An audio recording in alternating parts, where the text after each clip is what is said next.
Once upon a time in Obogidi village, where every woman was expected to marry as a virgin, a night came that shook the entire land forever. The drums were loud, the dance was sweet, the moon was bright. Then everything changed in 1 second. A group of village elders stormed the wedding compound, their red lanterns swinging like angry fire. The bride, Amaka, a quiet 24-year-old teacher, stood frozen in her white lace gown. Her groom held her hand tightly, but the elders pushed him away as if he was nothing. Amaka Uche, the chief elder shouted, "Step forward. Your test must be done." The whole crowd went silent immediately. Even the musicians dropped their talking drum. Everyone in Obogidi knew the rule. A woman must be a virgin before marriage. No negotiation, no mercy. If she failed the test, the wedding must end forever. The man must walk away, and the family would carry shame for life. Amaka's mother collapsed, crying loudly. Her father kept whispering, "God, please, please." Standing behind them was Oluchi, Amaka's 19-year-old younger sister. She is bold, outspoken, modern. She didn't believe in the rule, but Obogidi village held it like life. As the elders dragged Amaka toward the testing hut behind the shrine, Oluchi felt her heart beating like a drum in her chest. Because Oluchi knew something nobody else knew. Amaka was innocent. But Oluchi was the one with the secret. Something that could destroy her entire family. 2 weeks before the wedding, Oluchi could still remember the day she found Amaka crying on her bed. A letter was in her hand. "What is wrong?" Oluchi asked. Amaka wiped her face. "My time is coming. The village test. What if I fail?" Oluchi shook her head quickly. "But you said you and Emeka never, "We never did," Amaka whispered. "But these elders, they can lie. They can punish an innocent woman. I am scared." Oluchi hugged her sister tightly. "Nothing will happen. I am here." But deep inside her own heart, Oluchi was shaking because she had broken the village rule already. And the boy she did it with had threatened her recently. "If anything happens to me, I will destroy your parents. I will tell the whole village." Oluchi had lived in fear every day since then. Back to the wedding night. Lanterns shone across the compound. The testing hut glowed with red lanterns. People whispered in fear and excitement. Oluchi wanted to run inside and tell them to leave her sister alone. She wanted to scream, "Leave my sister, test me. I am the one." But her legs refused to move. Suddenly, a village messenger ran into the compound, panting, "Elders, something has happened in the testing hut." Everyone turned. The chief elder came out with a dark, confused face. "This girl must not be tested tonight," he announced. The crowd gasped. Amaka fainted. Oluchi felt her throat close. Something strange had happened inside that hut. The chief elder lifted his lantern, looked around and said, "Bring another girl from the family. The gods must be satisfied." Then he pointed straight at Oluchi. "You, come forward." Oluchi froze. This was it. The day she feared, the day her secret would ruin everything. Her mother screamed, "No, she's not the bride." But the elders ignored her.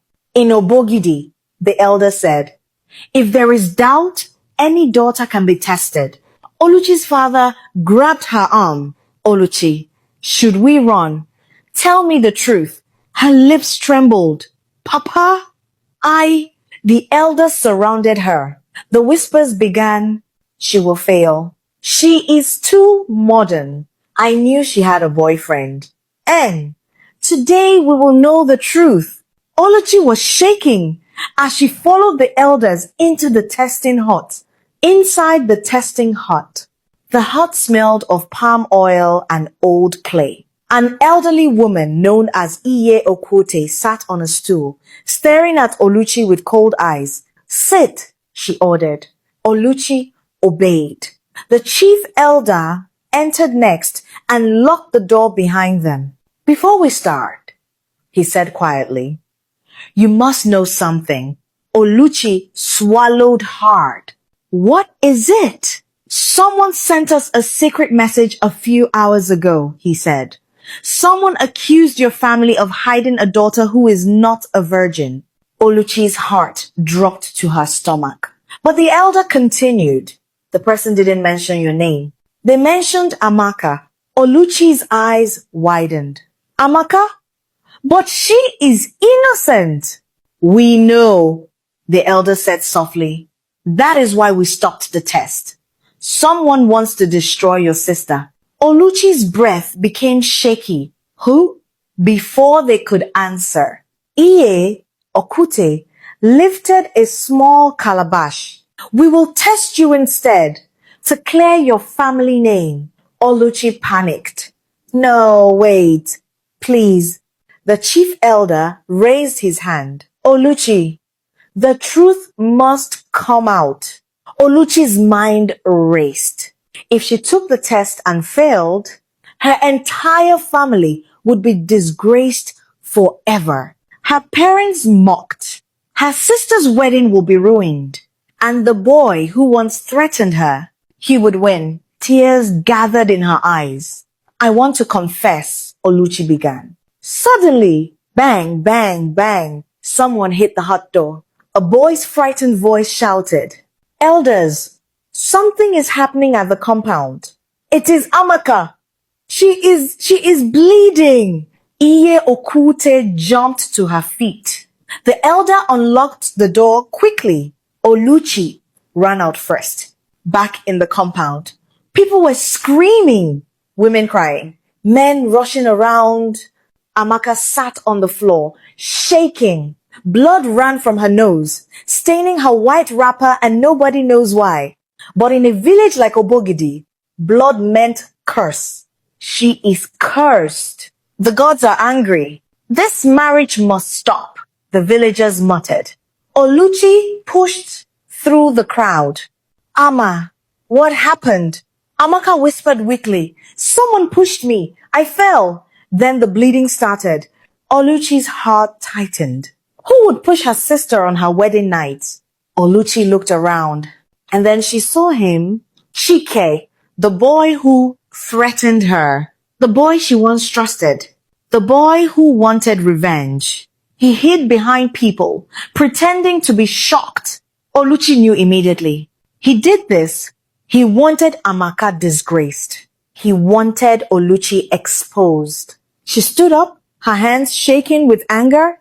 Before she could speak, the chief elder raised his staff. "Bring the bride forward. A bleeding woman cannot marry." "No!" Oluchi screamed. Everyone went silent. Oluchi stepped in front of her sister. "If you want the truth, test me, not Amaka." People gasped. Her father whispered, "Oluchi, don't do this." "I must," she whispered. "I will not let her suffer because of me." The elders stared at her. Then suddenly, Chike stepped forward, panicking. "Don't test her," he shouted. She is innocent." Oluchi stared at him in shock. The elder frowned. "Why not?" Chike shook violently. I lied. I lied about Amaka. I sent the message. I pushed her. I wanted revenge because Oluchi refused to marry me. I wanted to disgrace their family. The entire compound exploded in shock. Oluchi covered her mouth. Her parents gasped. Amaka cried. The chief elder looked furious. "You dared to use our sacred law for revenge to punish innocent people?" he shouted. "You lied to the gods?" Chike fell to his knees. "Forgive me. I was jealous. I was angry." The chief elder raised his staff. Tonight, Obogidi changes. Everyone froze. In a world that is moving forward, Obogidi cannot remain in the past. A woman's worth is not measured by a test. This rule ends now. People gasped. But the gods, another elder began. The gods did not ask for lies, the chief elder snapped. They did not ask for manipulation. We end the rule today. The whole village erupted in shock. Then the drums started again. Slowly, then louder, then with joy. People cried. People hugged. Some complained. But the night changed Obogidi forever. Oluchi held Amaka's hand tightly. You saved me, Amaka whispered. Oluchi smiled through her tears. No, we saved each other. The wedding continued.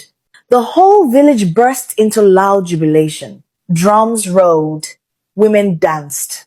Men lifted their hands to the sky in relief. Amaka and Oluchi's parents held each other tightly. It is over, their father whispered. It is finally over, their mother replied, her voice shaking with gratitude. Their family was safe. Their daughters were safe. And Obogidi village would never be the same again. And under the bright moon of Obogidi, two sisters walked back into the compound, free for the first time in their lives.